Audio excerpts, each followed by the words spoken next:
Bakal pesara yang letakkan target simpanan 1 kilo emas. Untuk simpanan persaraan, tuan-puan boleh tonton video ini sampai habis. Saya ingin kongsikan cara untuk tuan-puan kumpul 1 kilo emas dalam masa 10 tahun.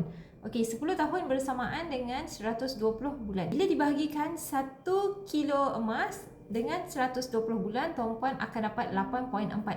So, jadi kiraan mudah, tuan-puan boleh simpan 8.4 gram emas untuk 1 bulan secara konsisten selama 10 tahun.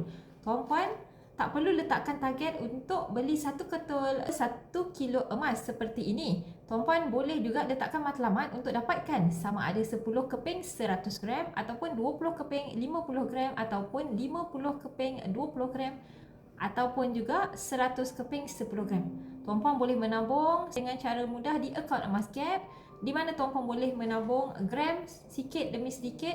Bila dah capai matlamat gram yang tuan-puan nak, tuan-puan boleh keluarkan emas fizikal daripada akaun emas Gap tuan-puan.